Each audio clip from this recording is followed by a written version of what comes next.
और चलिए आगे बढ़ते हैं। बात अब महाराष्ट्र की सियासत से जुड़ी बड़ी खबर की कर लेंगे और सूत्रों के हवाले से बड़ी खबर ये सामने आ रही है कि सुमित्रा पवार डिप्टी सीएम पद की शपथ आज लेंगी और शाम 5 बजे शपथ लेंगी सुमित्रा पवार। दोपहर 2 बजे एनसीपी अजित गुट के विधायक दल की बैठक होगी और बैठक के बाद सुमित्रा के नाम का ऐलान कर दिया जाएगा। तो ये बड़ी खबर आपको बता रहे, दोपहर 2 बजे का समय है जब विधायक दल की बैठक होगी और उसमें सुमित्रा के नाम का ऐलान कर दिया जाएगा। सूत्रों के हवाले से ये जानकारी मिल रही है कि आज ही सुमित्रा पवार शाम 5 बजे शपथ ले सकती हैं।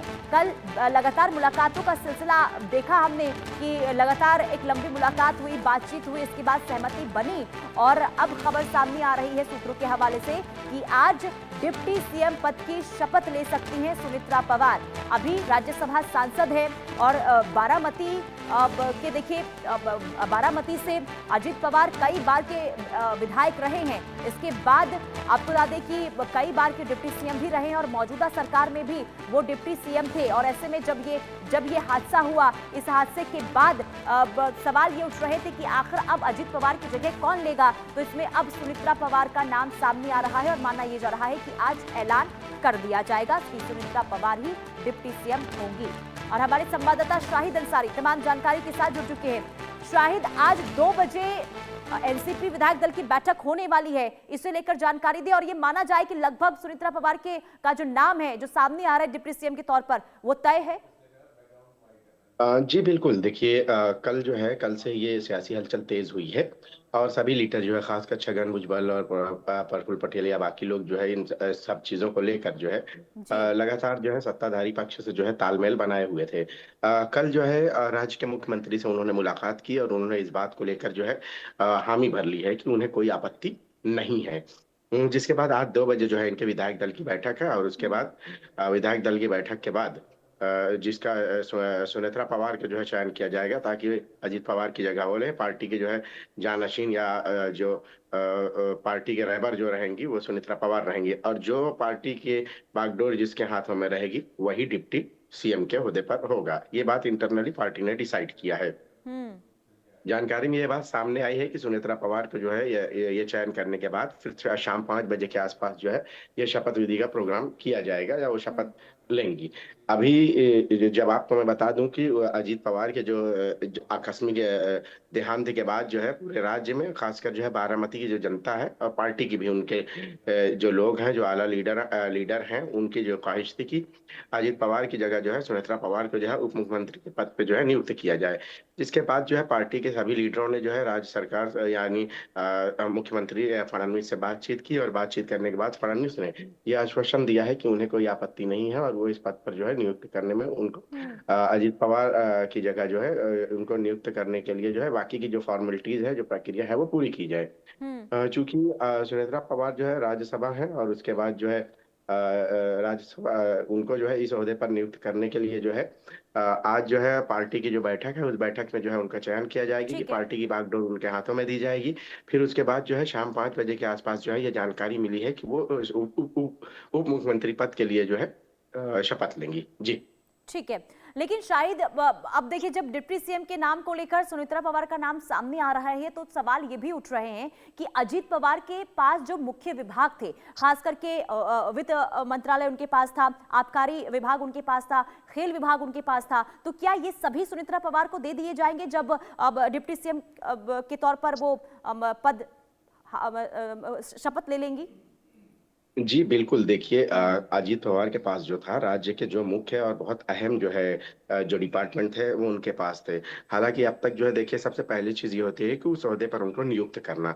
उसके हम्म। बाद जो है ये देखा जाएगा कि उनसे भी बातचीत की जाएगी, पार्टी के लीडरों से बातचीत की जाएगी। फिर उसके बाद कौन से ओहदे पर उनको, कौन से विभाग उनके हाथों में दिए जाए, इस बारे में जो है सरकार और तीनों पार्टियों की जो है मीटिंग होगी। हम्म। हालांकि अब तक जो है देखिए ये स्पष्ट हो गया। आप देखिए बहुत पहले जो है पहली उप मंत्री हैं जो महिला रहेंगी और बहुत ही कम हम्म। समय में ये फैसला लिया गया है। 24 महज अजीत पवार की मौत के 24 घंटे के अंदर ही ये फैसला लिया गया है। जी। तो विभाग जो है माने नहीं रखते, पहले उनके लिए यह है कि उस ओहदे पर उनको नियुक्त करें। फिर उसके हम्म। बाद जो है जिन जिन विभाग पर अजीत पवार थे उन विभाग पर उनको नियुक्त किया जाना, इसके लिए भी जो है बातचीत होगी और उसके बाद जो है उनको नियुक्त किया जाएगा। जी। हम्म। बिल्कुल, लेकिन इसी के साथ अब अजीत गुट और शरद पवार गुट को लेकर जो खबरें सामने आ रही है, उससे लेकर क्या अभी बता पाएंगे आप? क्या वाकई में विलय को लेकर संभावनाएं बनती हुई नजर आ रही है? क्योंकि खबर ये भी सामने आ रही है कि जब ये हादसा हुआ था, उससे पहले शरद पवार गुट के साथ बैठकें हुई थी अजीत पवार की, उसमें लगभग सहमति बन गई थी विलय को लेकर। तो अब क्या संभावना बताई जा रही है इसे लेकर? नेता देखिए कुछ चीजें जो है सामने आई है, जिनमें से देखिए आपको याद होगा कि एकनाथ खड़से का बयान। एकनाथ हम्म। खड़से ने अपने बयान में ये बात कही थी कि अजीत पवार जो है और शरद पवार, ये पार्टी दोनों मर्ज होने वाली थी और इसको लेकर जो है वो ऐलान भी करने वाले थे कुछ ही समय में।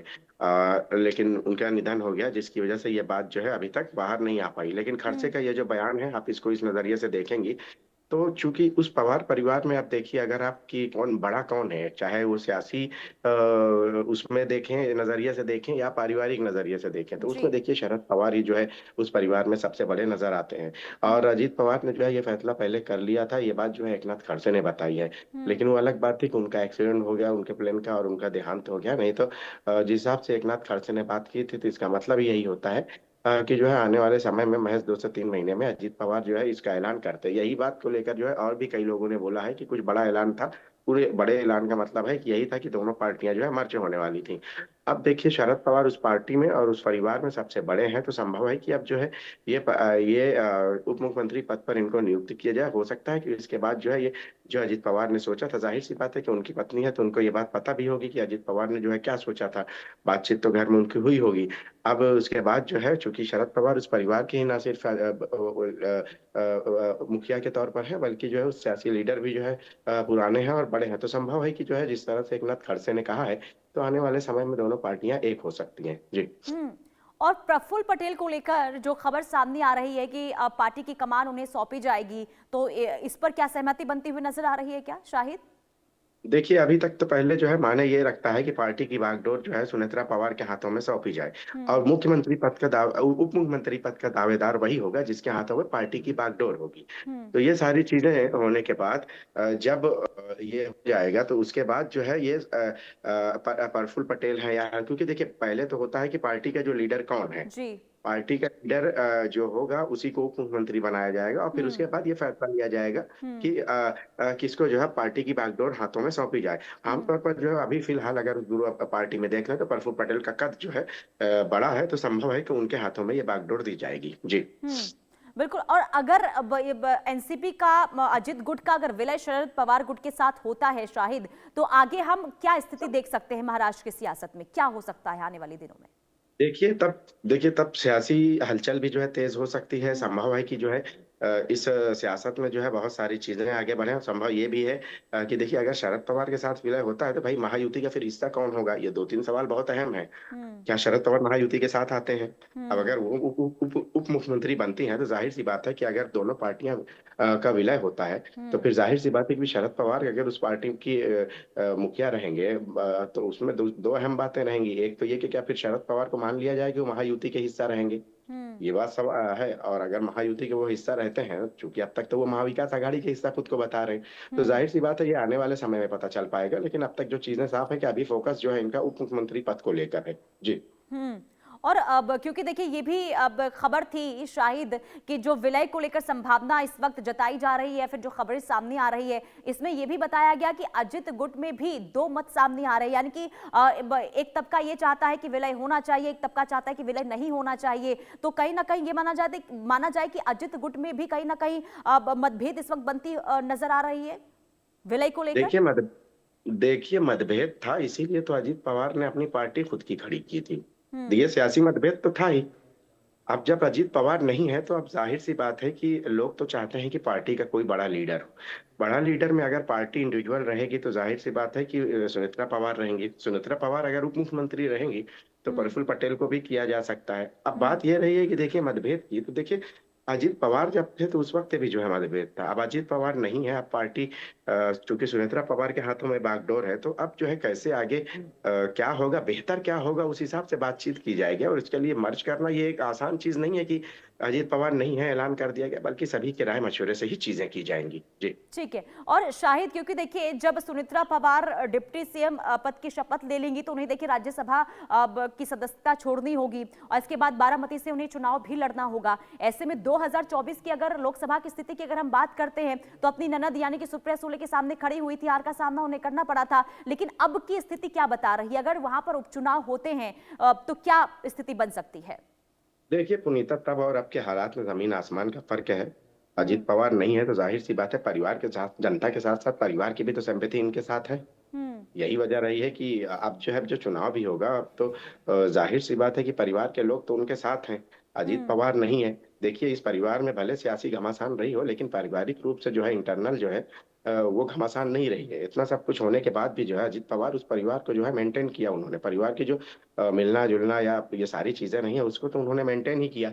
अब चूंकि हालात ऐसे हैं, अजीत पवार नहीं है, तो मुझे तो नहीं लगता है कि उस परिवार से कोई और उनके विरोध में खड़ा होगा या ठीक है। क्योंकि सभी लोग जो है ये सारी चीजें देख रहे हैं, और ऐसे समय में जो है जो सियासत से ज्यादा जो है परिवार भी मायने रखता है। ये ठीक है। दोनों चीजें देखी जाएंगी। जी। ठीक है शाहिद, बहुत शुक्रिया तमाम जानकारी देने के लिए। कुल मिलाकर देखिए ये कह सकते हैं कि महाराष्ट्र की सियासत में एक नया अध्याय जुड़ने जा रहा है, जब महाराष्ट्र में पहली